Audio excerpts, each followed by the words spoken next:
আসসালামু আলাইকুম। Circuit simulation টিউটোরিয়ালে সবাইকে স্বাগতম জানাচ্ছি। এটা এই এক্সপেরিমেন্ট অর্থাৎ ডিসি নেটওয়ার্ক সিমুলেশনের সেকেন্ড ভিডিও। প্রথম ভিডিওতে আমি অবজেক্টিভ এ, বি এবং সি নিয়ে আলোচনা করেছি।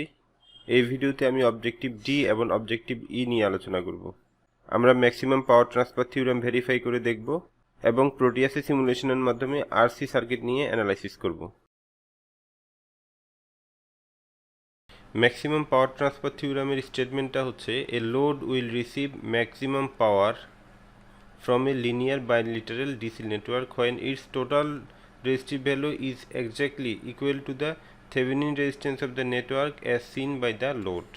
অর্থাৎ লোডের রেসপেক্টে এই নেটওয়ার্কের যে থেভেনিন রেজিস্ট্যান্স, লোড যদি সেই থেভেনিন রেজিস্ট্যান্সের ইকুয়াল হয় তখন লোড এই সোর্স থেকে ম্যাক্সিমাম পাওয়ার নেবে, আর রেজিস্ট্যান্স যদি থেভেনিন থেকে কম হয় অথবা বেশি হয় তখন পাওয়ারটা ওই ম্যাক্সিমাম পাওয়ার থেকে কম হবে।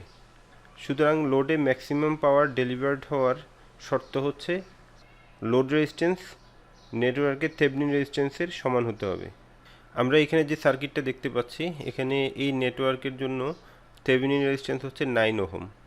তাহলে ম্যাক্সিমাম পাওয়ার ট্রান্সফার থিওরেম অনুযায়ী আরএল এর ভ্যালু যখন 9 ওহম হবে তখন আরএল এই সোর্স থেকে ম্যাক্সিমাম পাওয়ার নেবে। তো এখানে একটা টেবল দেওয়া হয়েছে, এটার উপর এক্সপেরিমেন্ট করে এখানে যদি আমরা লোড রেজিস্ট্যান্সটা চেঞ্জ করি, এখানে দেখানো হচ্ছে লোড রেজিস্ট্যান্স হচ্ছে প্রথমে 0.1, 0.2, 0.5 এভাবে বাড়তে বাড়তে এটাকে 1000 ওহম পর্যন্ত নেওয়া হয়েছে। আর এই রেজিস্ট্যান্সের জন্য যদি পাওয়ার মেজার করা হয়, যখন লোড রেজিস্ট্যান্স 0.1 তখন পাওয়ার হচ্ছে 4.35। লোড রেজিস্ট্যান্স বেড়ে যাচ্ছে, এখানে পাওয়ারও বেড়ে যাচ্ছে। বাড়তে বাড়তে যখন লোড রেজিস্ট্যান্স 9 হলো তখন এখানে পাওয়ার হচ্ছে ম্যাক্সিমাম।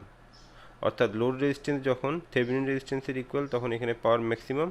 আবার লোড রেজিস্ট্যান্স যদি আরও বাড়ানো হয় তখন পাওয়ারটা আস্তে আস্তে কমে যাচ্ছে। যদি আমরা গ্রাফিক্যালি দেখি, আমরা দেখতে পাবো এই যে লোড রেজিস্ট্যান্স যত বাড়ানো হচ্ছে পাওয়ার বেড়ে যাচ্ছে, বাড়তে বাড়তে বাড়তে একটা পিকে আসলো, এসে আবার এটা ফল করছে। তো যে পিক পয়েন্টটা, এই পিক পয়েন্টে যদি আমরা এখানে রেজিস্ট্যান্স দেখি, সেই রেজিস্ট্যান্সটা হবে 9, অর্থাৎ সেই রেজিস্ট্যান্সটাই হচ্ছে থেভেনিন রেজিস্ট্যান্সের ইকুয়াল। তাহলে যে কোনো নেটওয়ার্কের ক্ষেত্রে লোড রেজিস্ট্যান্স যখন থেভেনিন রেজিস্ট্যান্সের ইকুয়াল হবে তখন সোর্স থেকে ওই লোডটা ম্যাক্সিমাম পাওয়ার নেবে। এখন এই বিষয়টাই আমরা প্রোটিয়াসে সিমুলেশনের মাধ্যমে প্রমাণ করব। একটু আগে আমরা যে সার্কিটটা দেখেছি, এখন আমি সেটা প্রোটিয়াসে ড্র করব। ওই সার্কিটটা ড্র করার জন্য আমাদের রেজিস্টর দরকার, ভেরিয়েবল রেজিস্টর দরকার, আর একটা ডিসি সোর্স দরকার। তো আমি একটা রেজিস্টর নিচ্ছি, আর ভেরিয়েবল রেজিস্টরের জন্য আমরা পিওটি পটেনশিওমিটার দিয়ে সার্চ করলে এখানে ভেরিয়েবল রেজিস্টর অ্যাক্টিভ যেটা আছে সেটা আমরা নিব।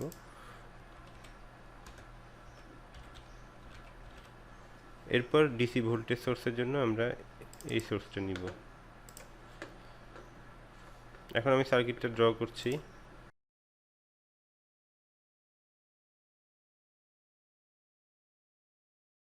ভেরিয়েবল রেজিস্টরকে এই অবস্থায় রাখলে এই প্রোবটাকে যখন আমরা উঠানামা করাবো তখন কিন্তু এখানে রেজিস্ট্যান্স চেঞ্জ হবে না। রেজিস্ট্যান্স চেঞ্জ হওয়ার জন্য অবশ্যই এটা শর্ট করে দিতে হবে।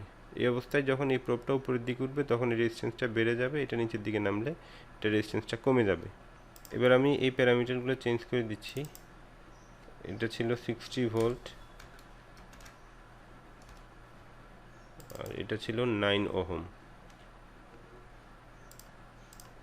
আর এই ভেরিয়েবল রেজিস্টরটাকে আমি 20 ওহম পর্যন্ত ভেরি করতে চাচ্ছি। এখন এই লোড কী পরিমাণ পাওয়ার নিচ্ছে সেটা দেখার জন্য আমরা এখানে ইনস্ট্রুমেন্ট মোড থেকে একটা ওয়াট মিটার নিব।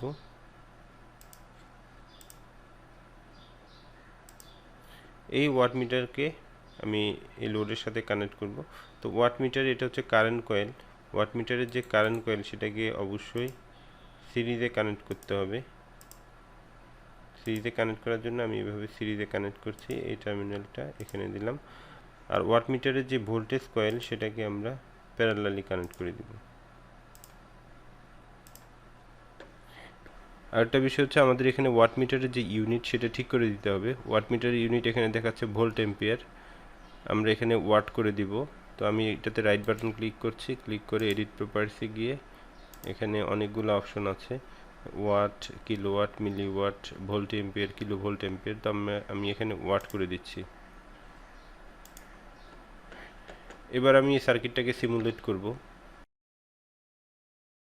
তো সিমুলেট করার পর আমরা দেখতে পাচ্ছি ওয়াট মিটারে লোডের পাওয়ার দেখাচ্ছে 96 ওয়াট। এখন যদি আমরা লোড রেজিস্ট্যান্সটাকে আরেকটু বাড়াতে থাকি, এখানে এটা ক্লিক করলে লোড রেজিস্ট্যান্স বেড়ে যাবে, আর এটা ক্লিক করলে লোড রেজিস্ট্যান্সটা কমে যাবে। তো আমি এটা ক্লিক করছি, লোড রেজিস্ট্যান্স বেড়ে যাচ্ছে, আবার ক্লিক করলাম, একেবারে মাঝামাঝি অবস্থায়। এটা যেহেতু 20 ওহমের ভেরিয়েবল রেজিস্টর, এই অবস্থায় এটার রেজিস্ট্যান্স হচ্ছে 10। তো 10 থাকা অবস্থায় এখানে 99.7 ওয়াট দেখাচ্ছে। আমি যদি আরও বাড়াই, এটাকে গ্রাজুয়ালি বাড়াচ্ছি, আমরা দেখতে পাচ্ছি এখানে লোড পাওয়ারটা কমে যাচ্ছে। একেবারে ম্যাক্সিমাম করার পরে এখন 20 ওহম হচ্ছে লোড রেজিস্ট্যান্স, 85.6 এটাই হচ্ছে লোড পাওয়ার। আবার যদি আমরা লোড রেজিস্ট্যান্সটাকে কমাতে থাকি, সেই ক্ষেত্রে লোড পাওয়ারটা কিন্তু বেড়ে যাচ্ছে। একেবারে মাঝামাঝি আসার পরে 99.7, এটা হচ্ছে এখন 10 ওহম আছে এখানে, যেহেতু 20-র অর্ধেক হচ্ছে 10। আবার যদি ক্লিক করি, এটা 9 হওয়ার কথা, কিন্তু এটা আসলে 9 হয়নি, কারণ হচ্ছে একবার ক্লিক করলে 2 ওহম করে কমে যায়, এটা এখন হয়েছে 8। তো 8 আর 10-এর মাঝামাঝি যে 9, সেই অবস্থায় আসলে এখানে 100 ওয়াট পাওয়া যেত। তো আমরা যদি আরও কমাই, আমরা দেখতে পাচ্ছি এখানে লোড পাওয়ারটা কমে যাচ্ছে। তাহলে এখান থেকে আমরা একটা বিষয় বলতে পারি যে লোড রেজিস্ট্যান্স যখন এই যে 9 ওহম হয়, তখন এখানে ম্যাক্সিমাম পাওয়ার ড্রপ হবে, আর লোড রেজিস্ট্যান্স 9 থেকে বেশি হোক অথবা কম হোক, লোডের পাওয়ারটা কমে যাবে। এতটুকু অ্যানালাইসিস থেকে আমরা বলতে পারি লোড রেজিস্ট্যান্স যখন নেটওয়ার্কের থেভেনিন রেজিস্ট্যান্সের সমান হবে, তখন লোডটা সোর্স থেকে ম্যাক্সিমাম পাওয়ার নিবে, যেটা আমাদের ম্যাক্সিমাম পাওয়ার ট্রান্সফার থিওরামের স্টেটমেন্ট ছিল। এখন এই বিষয়টা যদি আমরা গ্রাফিক্যালি দেখতে চাই, সেটাও আমরা এখানে দেখতে পারি। গ্রাফিক্যালি দেখার জন্য আমাদের এখানে ওয়াট মিটারের প্রয়োজন নাই, আমরা আগে যে কানেকশানটা দিয়েছিলাম এটা ওভাবেই রাখবো। আর এখানে সিম্পল রেজিস্ট্যান্স দিলেই হবে, ভেরিয়েবল রেজিস্ট্যান্সের প্রয়োজন নাই, কারণ এই রেজিস্ট্যান্সটা আমরা ভ্যারি করতে পারবো। এক্ষেত্রে এখানে যে রেজিস্ট্যান্সটাকে আমরা ভ্যারি করতে চাচ্ছি, এটার নাম আমরা একটা ভেরিয়েবল হিসেবে দিব, ধরা যাক এটার নাম দিলাম এক্স। এবার আমরা গ্রাফ মোড থেকে একটা গ্রাফ নিব এবং সেটা নিব ডিসি সুইপ। এই গ্রাফটা নিব, এটা নিয়ে এখানে এডিট প্রপার্টিসে গিয়ে আমরা এখানে সুইপ ভেরিয়েবল করব এক্স, কারণ আমরা এখানে রেজিস্ট্যান্স চেঞ্জ করতে চাচ্ছি। রেজিস্ট্যান্স চেঞ্জ করে পাওয়ার কত সেটা বের করতে চাচ্ছি, এটা এক্স। আর এখানে স্টার্ট ভেরিয়েবল 0 থেকে আমরা 1000 পর্যন্ত দিচ্ছি, অর্থাৎ রেজিস্ট্যান্সটা 0 থেকে 1000 ওহম পর্যন্ত ভ্যারি করবে। আর নাম্বার অফ স্টেপ এখানে 100, নাম্বার অফ স্টেপও আমরা 1000 দিচ্ছি, অর্থাৎ 0 থেকে 1000-এর ভিতরে 1000 ভ্যালু নিবে। এখানে স্টার্ট ভেরিয়েবলটা অবশ্যই আমরা 1 থেকে শুরু করতে পারি, 1 থেকে 1000 পর্যন্ত। তাহলে এখানে এক এক করে বাড়াবে রেজিস্ট্যান্স, আর সেক্ষেত্রে পাওয়ার কত এটাও বের করবে। তো এবার আমি পাওয়ার যে দেখাবো সেটার জন্য এখানে অ্যাড্রেসে যাচ্ছি। তার আগে এখানে ভোল্টেজ আর কারেন্টের জন্য প্রোব কানেক্ট করতে হবে। এখানে একটা ভোল্টেজ প্রোব দিচ্ছি আমি, আরেকটা কারেন্ট প্রোব। এখন আমি অ্যাড্রেসে যাব, অ্যাড্রেসে গিয়ে প্রথমে এই যে ভোল্টেজটা R1 2 সেটা আমি নিলাম, আর কারেন্ট হচ্ছে এখানে R1 1 এটা নিলাম।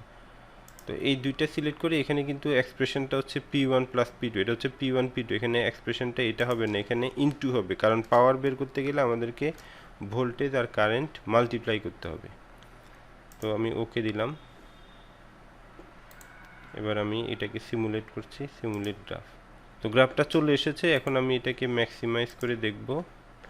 এই যে আমরা দেখতে পাচ্ছি এখানে পাওয়ারটা বেড়ে যাচ্ছে, বাড়তে বাড়তে একটা পিক পয়েন্টে এসে আবার এটা কমে যাচ্ছে। এখানে এক্স অ্যাক্সিসের দিকে হচ্ছে রেজিস্ট্যান্স দেখাচ্ছে 0 থেকে 1K পর্যন্ত, আর ওয়াই অ্যাক্সিসের দিকে হচ্ছে পাওয়ার দেখাচ্ছে। তো পাওয়ারটা ম্যাক্সিমাম হচ্ছে 100।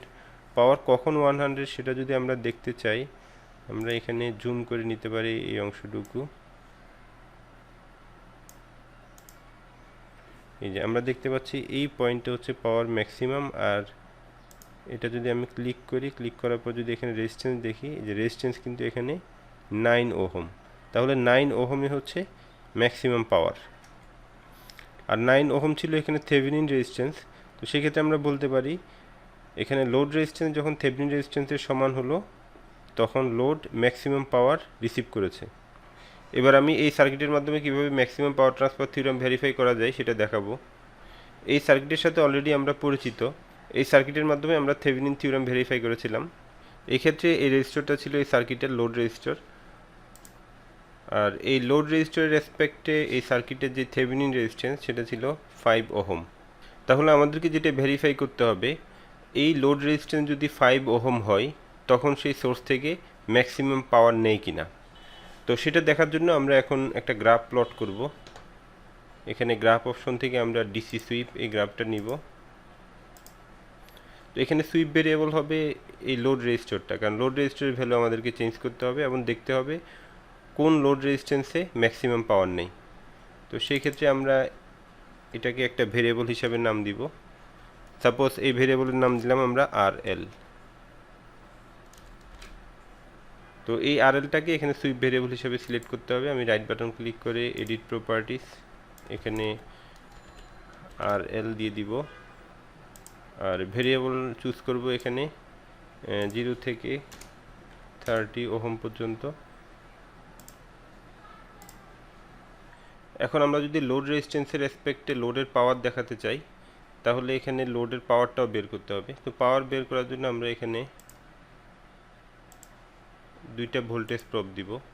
দুইটা ভোল্টেজ প্রব দেওয়ার কারণ হচ্ছে এখানে লোডের ভোল্টেজটা কিন্তু গ্রাউন্ডের রেসপেক্টে মেজার করা হচ্ছে না, লোডের ভোল্টেজটা হচ্ছে এই দুইটা নোডের ভোল্টেজ পার্থক্যের সমান। তো এই জন্য দুইটা নোডের জন্য আমরা দুইটা ভোল্টেজ প্রব এখানে দিলাম, আর একটা কারেন্ট প্রব দিব লোডের কারেন্টের জন্য। এগুলোর আমরা নাম দিতে পারি, যেমন আমি এটা যদি নাম দিই I কারেন্ট, এটার নাম দিলাম VA এই নোডের ভোল্টেজ, আর এটার নাম দিব VB বি নোডের ভোল্টেজ। তো এবার এই প্রবগুলোর মাধ্যমে আমরা এখানে গ্রাফে পাওয়ারের বিষয়টা বলে দিব। তো এখানে অ্যাড ট্রেসে যাব, অ্যাড ট্রেসে গিয়ে প্রথম প্রবটা হচ্ছে I, P1 হচ্ছে এখানে I এর সাথে এখানে ভোল্টেজটা মাল্টিপ্লাই হবে, আর ভোল্টেজটা হচ্ছে আসলে এই দুইটা নোডের ভোল্টেজ পার্থক্য। সেই ক্ষেত্রে এখানে ব্র্যাকেট দিব, এখানে আমি VA সিলেক্ট করে দিব,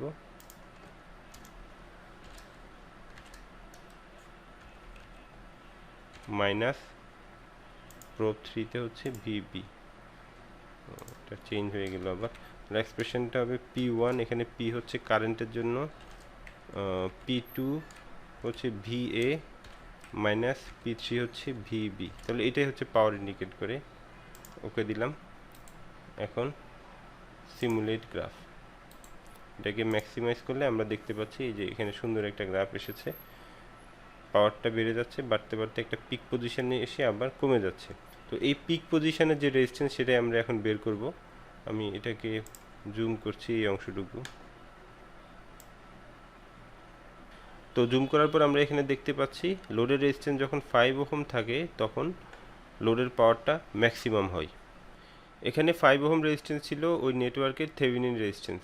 সুতরাং আমরা বলতে পারি যে কোনো নেটওয়ার্কের জন্য লোডের রেসপেক্টে ওই নেটওয়ার্কের যে থেভেনিন রেজিস্ট্যান্স থাকে, লোডের রেজিস্ট্যান্স যদি ওই থেভেনিন রেজিস্ট্যান্সের সমান হয় তখন লোড সোর্স থেকে ম্যাক্সিমাম পাওয়ার নেবে।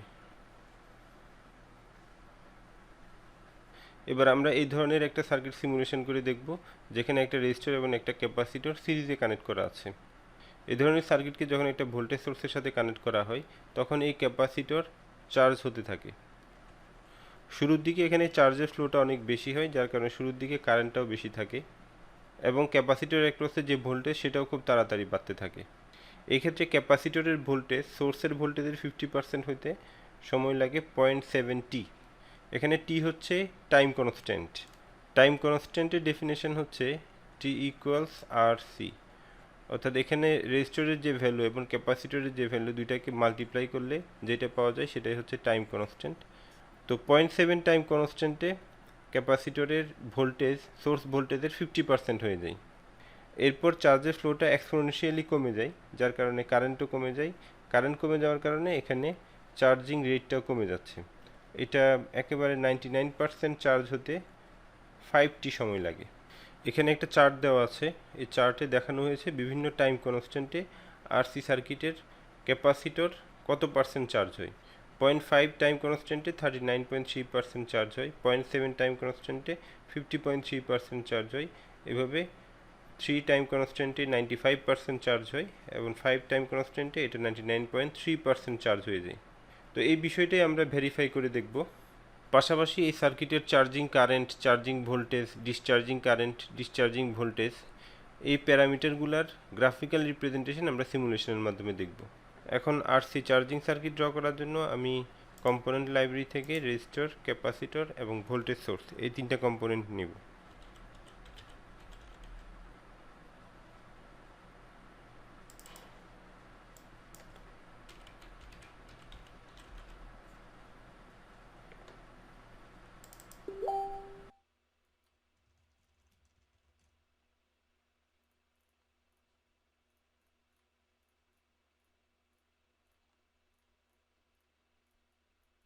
এরপর আরেকটা এসপি/এসটি টাইপ সুইচ নিতে হবে।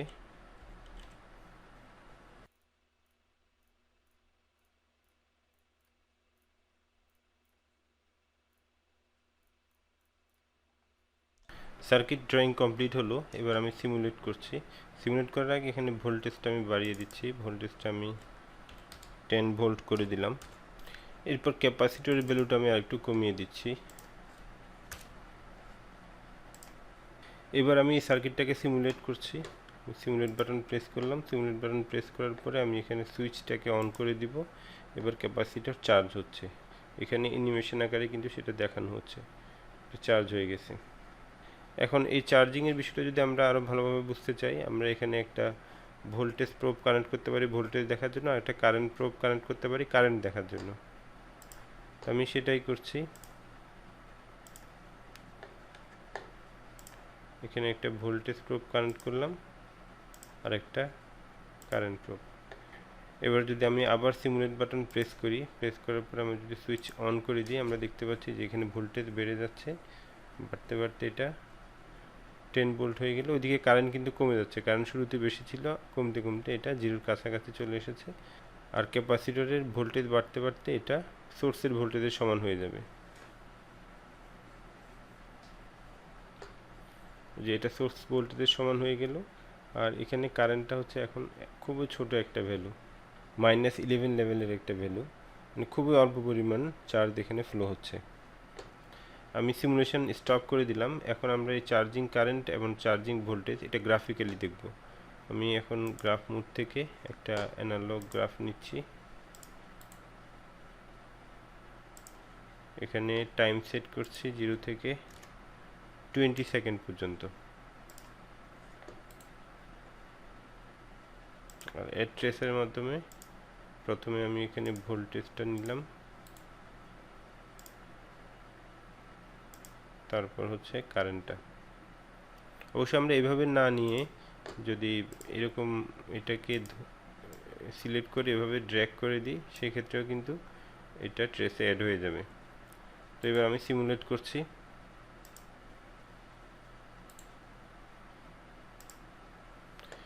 এই যে এখানে ভোল্টেজটা দেখাচ্ছে, ক্যাপাসিটরের যে ভোল্টেজ সেটা 0 থেকে বেড়ে একেবারে সোর্সের ভোল্টেজের সমান পর্যন্ত চলে এসেছে। এক্ষেত্রে কারেন্টের কার্ভটা দেখাচ্ছে না, কারণ কারেন্টের ভ্যালু আসলে খুবই ছোট। এখানে 10 ভোল্ট, কিন্তু কারেন্টের ভ্যালু হচ্ছে মিলি অ্যাম্পিয়ার রেঞ্জে, যার কারণে এখানে দেখাচ্ছে না। তো কারেন্টের ভ্যালু যদি আমরা একসাথে দেখতে চাই, কারেন্টটাকে অবশ্যই স্কেলিং করতে হবে, এটার সাথে একটা ভ্যালু মাল্টিপ্লাই করে এটার কম্পারেবল করতে হবে। এখন কারেন্টটাকে স্কেলিং করার জন্য আমরা কারেন্ট প্রোবের যে নাম ছিল এটার উপর যদি ক্লিক করি, ডাবল ক্লিক করলে এখানে এক্সপ্রেশনটা দেখাচ্ছে। আমি এটাকে যদি 1000 টাইমস করে দিই, ওকে দিয়ে আবার এটাকে সিমুলেট করতে হবে, সিমুলেট করলাম। এই যে কারেন্টটা কিন্তু এখন দেখাচ্ছে 1000 টাইমস করার পর এটার ম্যাক্সিমাম ভ্যালু হয়েছে 1। 1000 টাইমস করার পর এটার ম্যাক্সিমাম ভ্যালু হয়েছে 1। এটা তাও ভালো দেখাচ্ছে না। এটাকে যদি আমরা আরেকটু স্কেলিং করি, এটাকে আমি 10,000 দিয়ে মাল্টিপ্লাই করলাম, মাল্টিপ্লাই করার পরে এখন যদি আমি আবার সিমুলেট করি, এই যে আমরা দেখতে পাচ্ছি কারেন্টের কার্ভটাও এখানে দেখাচ্ছে। তো ভোল্টেজটা এভাবে এক্সপোনেনশিয়ালি বেড়ে যাচ্ছে আর কারেন্টটা এভাবে এক্সপোনেনশিয়ালি কমে যাচ্ছে, যেটা আমরা শুরুতে আলোচনা করেছি। এখন এই ক্যাপাসিটরটা চার্জ হতে কত সময় লাগে সেটা আমরা একটু অ্যানালাইসিস করে দেখতে পারি। আমরা যেটা দেখেছিলাম ক্যাপাসিটর 50% চার্জ হইতে 0.7 আরসি টাইম সময় লাগে। তো এক্ষেত্রে 50% মানে হচ্ছে এটা 5 ভোল্ট হওয়া। তো 5 ভোল্টের জন্য যদি আমরা দেখি এখানে টাইমটা হচ্ছে 500 অলমোস্ট 700 এর কাছাকাছি। তো 700 যদি আমরা ধরে নিই 700 মিলি সেকেন্ডে এটা 50% চার্জ হয়। তো আমরা এখন এখানে যে আরসি টাইম কনস্ট্যান্ট সেটা একটু ক্যালকুলেট করে দেখি। এখানে আর এর ভ্যালু হচ্ছে 10K অর্থাৎ 10,000 ইন্টু এটা 100 মাইক্রোফ্যারাডে। তো সেই ক্ষেত্রে মাইক্রো যেহেতু 10⁻⁻6 দিয়ে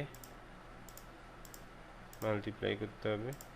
তো আমরা দেখতে পাচ্ছি এটা হচ্ছে 1, অর্থাৎ আরসি টাইম কনস্ট্যান্টের ভ্যালু হচ্ছে 1। তার মানে হচ্ছে 0.7 ইন্টু 1 অর্থাৎ 0.7 আরসি, যেটাকে আমরা বলছি 0.7 ইন্টু 1, 700 মিলি সেকেন্ডে ক্যাপাসিটরটা 50% চার্জ হবে, যেটা আমরা এখানে দেখেছি যে এটা 700 মিলি সেকেন্ডে 50% চার্জ হয়। আবার আমরা দেখেছি এটা 99.3% চার্জ হতে 5 আরসি টাইম লাগে। তো এখানে যেহেতু আরসি হচ্ছে 1, তাহলে 5 আরসি মানে হচ্ছে 5।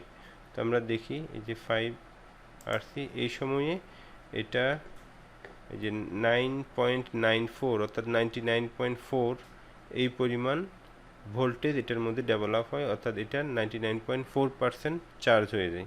আরসি সার্কিটের চার্জিং ডিসচার্জিং যদি আমরা একসাথে দেখতে চাই সেক্ষেত্রে এখানে এসপি/এসটি সুইচের পরিবর্তে আমরা যদি এসপি/ডিটি একটা সুইচ সিলেক্ট করি,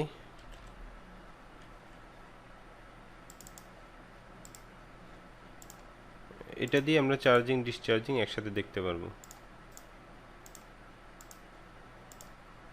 আমি এখানে একটা টার্মিনালে ভোল্টেজ সোর্স দিচ্ছি আর একটা টার্মিনাল হচ্ছে গ্রাউন্ডের সাথে কানেক্ট করে দিচ্ছি। এই অবস্থায় যদি এটাকে সিমুলেট করা হয়, যে আমরা দেখতে পাচ্ছি এটা এখানে দিলে এটা চার্জ হবে,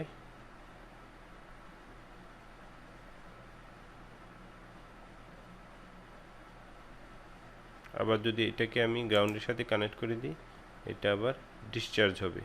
চার্জিং ডিসচার্জিংয়ের বিষয়টা আমরা অন্যভাবেও দেখতে পারি। আমরা এই সোর্স সুইচ না দিয়ে আমরা যদি এখানে সোর্স থেকে যে পালস টাইপের সোর্স এখানে দিই, সেক্ষেত্রে চার্জিং ডিসচার্জিং আমরা একসাথে দেখতে পাবো। তবে এখানে যে প্যারামিটারগুলো আছে, পালসের হাই ভোল্টেজটা আমি 10 ভোল্ট করে দিলাম, আর এখানে পালস উইথ হচ্ছে 50%, অর্থাৎ 50% টাইম হাই থাকবে, 50% টাইম পালসটা লো থাকবে, আর ফ্রিকোয়েন্সি হচ্ছে এখানে 1 হার্জ। তবে আমরা এখানে দেখেছি এই ক্যাপাসিটরটা চার্জ হতে প্রায় 5 সেকেন্ড সময় লাগে, সেক্ষেত্রে আমি ফ্রিকোয়েন্সিটা কমিয়ে দিচ্ছি, 0.1 করে দিলাম। এবার যদি আমি সিমুলেট করি, যে আমরা দেখতে পাচ্ছি এটা চার্জ হচ্ছে,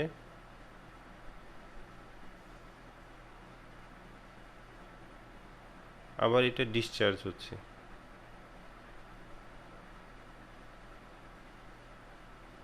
তো ডিসচার্জ হয়ে যাওয়ার পর আবার এটা চার্জ হচ্ছে, আবার ডিসচার্জ হবে, এটা চলতে থাকবে। তো এই অবস্থায় আমরা যদি এটার প্লট দেখতে চাই, চার্জ ডিসচার্জ একসাথে দেখতে চাই, আমরা সেটা দেখতে পারি। এখানে অ্যানালগ যে কার্ভটা আছে সেটা নিয়ে আমরা এখানে প্রথমে টাইম সেট করে দিচ্ছি। ধরা যাক আমরা এখানে 20 সেকেন্ড দেখব, অর্থাৎ একবার চার্জিং ডিসচার্জিং আর একবার চার্জিং ডিসচার্জিং আমরা যদি দেখতে চাই 20 সেকেন্ড আমরা টাইম নিলাম। প্রথম 5 সেকেন্ড চার্জ হবে, পরের 5 সেকেন্ড ডিসচার্জ হবে, তারপর 5 সেকেন্ড চার্জ হবে, আবার ডিসচার্জ হবে। এরপর আমি এই দুইটা প্যারামিটার এখানে দিয়ে দিলাম, আমরা ভোল্টেজও দেখব, কারেন্টও দেখব। এবার আমি সিমুলেট করছি। সিমুলেট করার পর আমরা দেখতে পাচ্ছি এখানে ভোল্টেজটা দেখাচ্ছে যে চার্জ হচ্ছে আবার ডিসচার্জ হচ্ছে, চার্জ হচ্ছে ডিসচার্জ হচ্ছে, কিন্তু কারেন্টটা এখানে দেখাচ্ছে না, কারণ কারেন্টের ভ্যালু খুব ছোট। আমি এখানে কারেন্টের ভ্যালুটাকে স্কেলিং করে দিচ্ছি। এর আগের মতোই আমি এখানে এটাকে 10,000 দিয়ে মাল্টিপ্লাই করে দিলাম, মাল্টিপ্লাই করে আবার সিমুলেট করছি। এই যে এখন কারেন্ট দেখাচ্ছে। এই যে প্রথমে ভোল্টেজটা হচ্ছে গ্র্যাজুয়ালি বেড়ে যাচ্ছে, আর কারেন্টটা হচ্ছে যে এক্সপোনেনশিয়ালি এখানে কমে যাচ্ছে।